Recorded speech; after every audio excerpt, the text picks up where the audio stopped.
We had been planning this camping trip for months, a long weekend getaway to escape the daily grind and enjoy the beauty of nature. Our group of five, Jake, Laura, Tim, Sarah, and I, were all eager to explore Redwood Forest, a place renowned for its towering trees and serene landscapes. Despite the rumors of strange sightings and eerie disappearances, we were determined to prove that there was nothing to fear. As we drove deeper into the forest, we couldn't ignore the turn-back signs and missing person posters plastered on trees.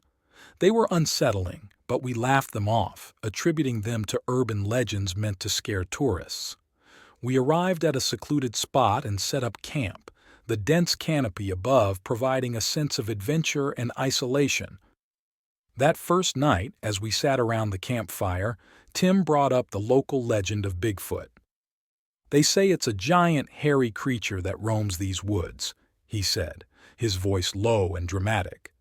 "People claim to have seen it, but no one has ever gotten a clear picture, and then there are those who never come back." "Come on, Tim," Laura interrupted, rolling her eyes. "It's just a story. There's no such thing as Bigfoot." We all laughed, but there was an undercurrent of unease that none of us could shake. The next day, we decided to hike deeper into the forest. The trail was overgrown and barely visible, adding to the sense of mystery. As we walked, we stumbled upon more signs warning us to turn back, and missing posters that seemed eerily recent. "Maybe we should head back," Sarah suggested, her voice trembling slightly. "No way," Jake insisted. "We came here for an adventure, and that's what we're going to have." Reluctantly, we pressed on. By late afternoon, we found a small clearing and decided to rest. The air felt heavy, and the forest around us was unnervingly silent. As dusk approached, we started hearing strange noises, branches snapping, low growls, and something that sounded like distant footsteps.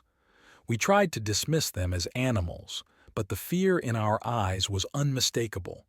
That night, as we huddled around the campfire, the atmosphere grew tense. Every rustle in the bushes made us jump. Suddenly, Laura screamed and pointed into the darkness. "Did you see that? Something's out there." We all turned, straining to see through the inky blackness. A shadow moved between the trees, large and imposing. "It's just an animal," Jake said, trying to reassure us, but his voice wavered. We decided to take turns keeping watch, but exhaustion got the better of us. I awoke in the middle of the night to a blood-curdling scream. Sarah was gone, her sleeping bag empty.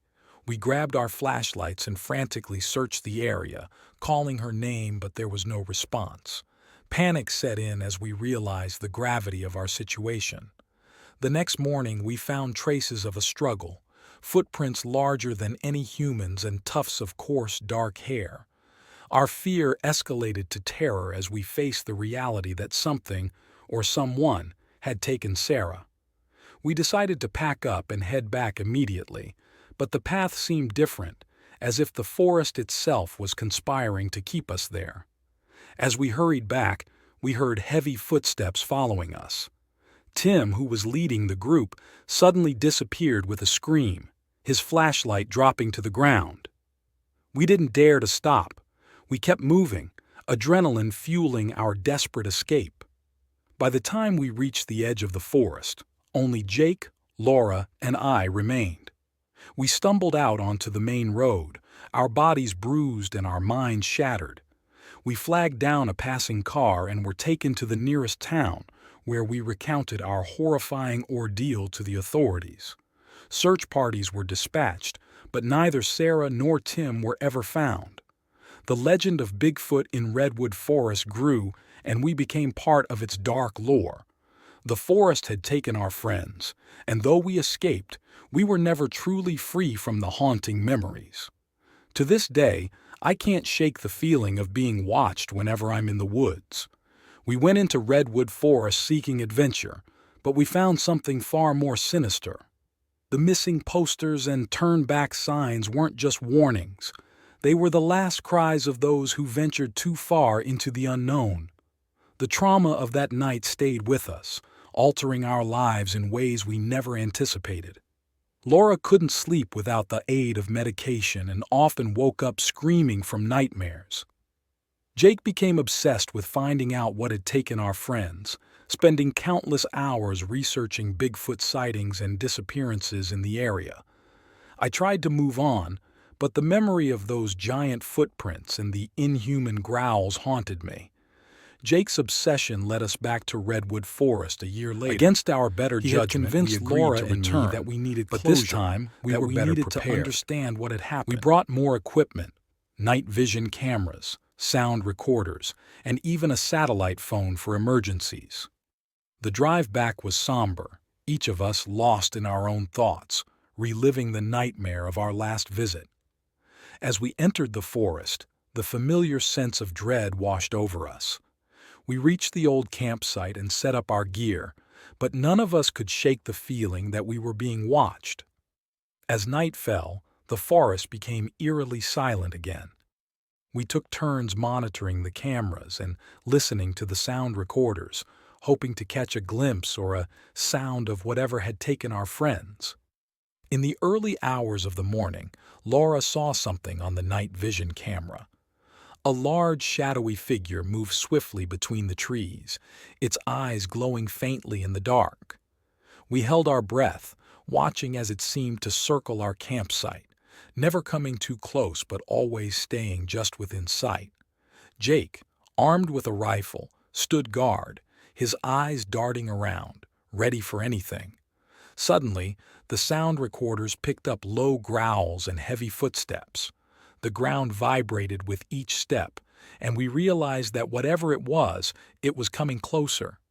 Jake aimed his rifle at the darkness, his hands shaking. "Show yourself," he yelled, his voice cracking with fear and desperation. The growling intensified, echoing through the trees. Out of the darkness, the creature finally emerged. It was massive, covered in thick, dark fur, and its eyes glowed with a malevolent intelligence. It looked at us, and for a moment, time seemed to stand still. The creature let out a deafening roar, shaking the very air around us. Jake fired his rifle, but the creature barely flinched. It lunged at us, and in the chaos, we scattered, running for our lives. Laura and I managed to escape, but Jake wasn't as lucky. We heard his screams echoing through the forest, followed by an eerie silence. We ran until we reached the edge of the forest, collapsing onto the road, gasping for breath. A passing car stopped, and we were taken to safety, but we knew we had lost another friend to the darkness of Redwood Forest. Authorities once again searched the area, but like before, they found no trace of Jake. The forest seemed to swallow all evidence of our encounters, leaving only our broken and haunted testimonies. The local authorities dismissed our story, attributing the disappearances to wild animals or simple misadventure. No one believed in the creature that stalked Redwood Forest, but we knew the truth. Laura and I decided to never speak of that night again. We left Redwood Forest and tried to rebuild our lives, but the trauma never left us.